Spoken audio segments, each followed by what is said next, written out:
सध्या देखील असाच एक व्हिडिओ प्रचंड व्हायरल होत आहे, ज्यामध्ये शिकारीचं एक अनोखं आणि भयावह दृश्य पाहिल्यानंतर थक्का पडल्याशिवाय राहत नाही. जंगलातील शिकार फार सामान्य गोष्ट आहे. येथे दिवसाला अनेकांचे बळी जात असतात. मात्र आता व्हायरल होत असलेल्या व्हिडिओमध्ये शिकारीची भयान रीतीने शिकार झाले जाता पाहायला मिळणार आहे. म्हणजे काय, स्वतः शिकारीच शिकार झालेला आहे. नेमक्या व्हिडिओमध्ये काय घडलेलं आहे, संपूर्ण व्हिडिओ पाहण्यासाठी तुम्ही आत्ताच एस स्पोर्ट्स या चॅनेलला सबस्क्राईब करा आणि अपडेट राहा. तुम्ही या व्हिडिओमध्ये पाहू शकताय, तरच हा प्राणी हरणाला मारून त्याला खात असल्याचं दिसतंय. त्याची मेजवानी संपल या आधीच मागून जंगलाचा राजा त्याच्यावर हल्ला करतो आणि पुढे जे घडतं ते पाहिल्यानंतर तुमचा देखील थरकाप पडल्याशिवाय राहणार नाही. व्हायरल होत असलेल्या व्हिडिओमध्ये तुम्ही पाहू शकताय शिकारीचे एक अद्भुत दृश्य, ज्यामध्ये एकाच वेळी दोन प्राण्यांची थरारक रीतीने शिकार झाल्याचं पाहायला मिळणार आहे. व्हिडिओमध्ये तरच प्राणी पाण्यात एका हरणाला पकडून त्याला खात असल्याचं दिसतंय.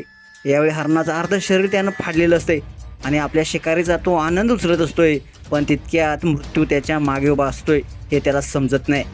काही वेळात आपल्याला मागून सिंह हे दृश्य पाहत असल्याचं त्याला समजतं आणि क्षणाचाही विलंब न करता तो तरसावर उडी मारत हल्ला करतो.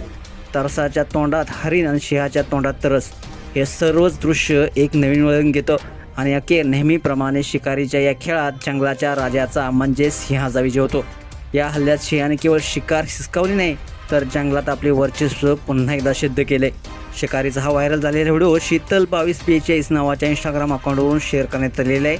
लाखो लोकांनी हा व्हिडिओ पाहिला आहे. यावर विविध अशा नेटकऱ्यांनी प्रतिक्रिया व्यक्त करताना म्हटलंय, एकावर जसं म्हटलंय हा AI द्वारे बनवलेला गेलेला व्हिडिओ आहे, तर एकावर जसं म्हटलंय जंगलातील सर्वात मोठा शिकारी सिंह आहे, पण कधीकधी सिंह अडकतो.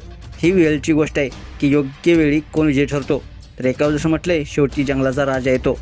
मित्रांनो, तुम्हाला काय वाटतं, हा व्हिडिओ खरोखर घडलेली घटना आहे की AI जनरेटद्वारा बनवलेला हा एडिटिंग व्हिडिओ आहे? नक्कीच कमेंट्स बॉक्समध्ये आपल्या प्रतिक्रिया अवश्य लिहा.